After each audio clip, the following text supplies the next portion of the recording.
Anthony Cassie est de retour, défenseur de Mayence, adversaire de Stuttgart ce week-end. Anthony, moi je retiens deux choses. Tu as dit Stuttgart, c'est une équipe joueuse. Et au moment où tu as été coupé, tu parlais d'un pressing intense et haut, je crois. Oui, c'est ça. C'est une équipe qui presse beaucoup, qui n'a pas peur de aller chercher leur adversaire direct. Du coup, nous, on le savait. Ça a été très dur aussi de ressortir les ballons de notre côté. Mais on savait qu'on pouvait s'appuyer sur des erreurs défensives de leur part. C'est ce qu'on a pu faire, à l'image de mon but aussi. Peu importe l'adversaire, Stuttgart est joueur, Stuttgart joue haut. Tu penses que contre le PSG, ils vont maintenir leur philosophie? Oui, je pense, parce que c'est une équipe qui a beaucoup de caractère, même à domicile.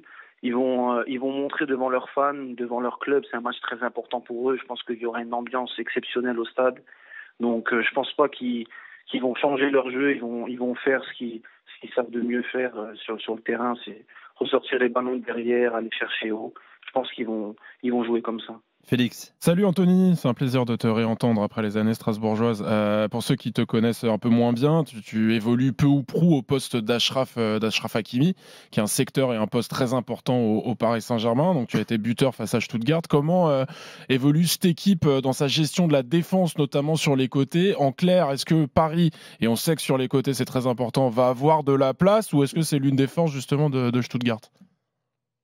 Non, je pense qu'ils vont avoir de la place. Je pense ils vont pouvoir mettre beaucoup de vitesse sur les côtés, ce qu'ils savent bien faire.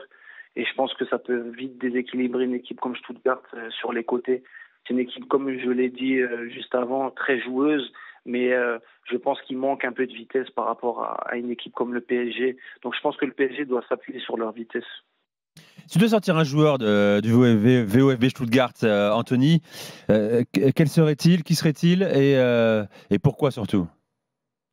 Je dirais Undav, Ah oui. leur attaquant, qui est très polyvalent. Il a un style de jeu que j'aime beaucoup. C'est un buteur devant le but. Il est très fort. Il peut garder les ballons dos au jeu. Et dans le jeu aussi, il est très fort. C'est un attaquant moderne que j'aime beaucoup, moi, personnellement. Bon, Anthony Cassie est dans Génération After. Il y aura aussi le retour d'Enzo Mio, autre Français Bundesliga. Anthony qui n'était pas là ce week-end, qui sera sûrement titulaire de demain à Stuttgart. Comment il est perçu, lui? Comment tu le perçois, toi? Un très bon joueur, très jeune joueur. J'ai suivi aussi les Jeux Olympiques, là où il a fait des belles performances avec Thierry Henry. Donc lui, un très très bon joueur, justement, qui joue très bien au ballon. Un pur un peu numéro 10, je dirais. Mais j'aime beaucoup ce joueur très jeune et pour le futur, il va être encore meilleur dans une équipe comme Stuttgart, là où ils arrivent bien à montrer ses qualités techniques. Anthony, quand on a 27 ans, qu'on commence à être regardé par plusieurs clubs, il y a eu beaucoup d'infos récemment à ton compte, tu es en fin de contrat en 2026, que tu viens parler de Ligue des Champions avec nous sans la jouer avec Mayence. Est-ce que c'est ton rêve, ton objectif absolu à Mayence ou ailleurs d'ailleurs? Oui, c'est un objectif que j'ai en tête. Du coup, comme j'ai joué à Strasbourg et maintenant à Mayence, je n'ai pas connu l'Europa League ou la Champions League. Donc, bien sûr, c'est un rêve que j'ai toujours en tête. Donc, je bosse et je travaille pour un jour y arriver et jouer une compétition comme ça. Tiens, on nous pose une question sur le chat. Stuttgart, est-ce que c'est un stade chaud? C'est des supporters qui nous posent la question ce soir. Oui, en général, tous les stades en Bundesliga sont chauds. L'ambiance est vraiment extraordinaire dans tous les stades. C'est pour ça que j'aime beaucoup ce championnat. Mais encore plus lors d'un match de Ligue des Champions contre le PSG. Ouais, Ça, il y je peux vous aura l'assurer. quasiment 60 000 demain soir. Dernière question, Félix. Ouais, une dernière, c'est sur une légende populaire. Alors, il parlait de jouer la Ligue des Champions, ils sont à un point de Stuttgart, justement, Mayence, donc pourquoi pas Eh oui. avec une fin de Oui. saison de folie. Anthony, je pense que tu le sais, souvent en France, on a ce défaut de critiquer un petit peu les défenses de Bundesliga, parce que quand les attaquants reviennent de Bundesliga, parfois, sans donner de nom, ils sont un petit peu moins performants en France ou dans d'autres championnats européens, et on se dit oui, mais en Bundesliga, les défenses, va falloir à un moment se poser la question. Est-ce que tu as entendu cette rumeur et qu'est-ce que tu en penses? Non, personnellement, je n'ai pas entendu cette rumeur, mais ce que je pense de la Bundesliga par rapport à un championnat comme la Ligue 1, je pense en Ligue 1, quand on gagne un match, une équipe hors PSG va reculer au fil du temps jusqu'à la 90e minute pour garder ce score, alors qu'en Bundesliga, non. On peut voir une équipe comme le Bayern, quand ils en marquent même au bout de 4-5-0, ils peuvent y aller jusqu'à 8-9 Du coup, ils ne s'arrêtent pas d'avancer et d'attaquer.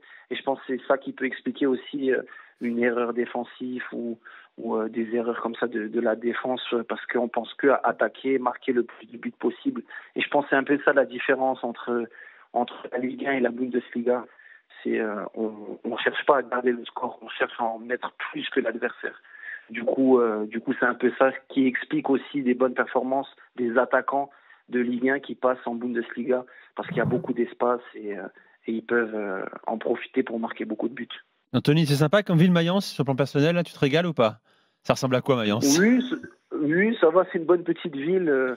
Ça va, il y a la très grande ville à côté qui est Francfort à 30 minutes. Du coup, ça va, franchement, il y a de quoi faire. C'est pas la plus belle ville du monde, mais il y a de quoi faire. On t'a jamais trop connu le soleil dans ta carrière pour l'instant. On te le souhaite en tout cas. Non. Anthony, c'était un plaisir de t'avoir. Merci. Merci pour les éléments que tu nous as apportés ce soir. Et tu viens quand tu veux, quand tu passes à Paris, tu es bienvenu en studio dans Génération After. Merci à vous.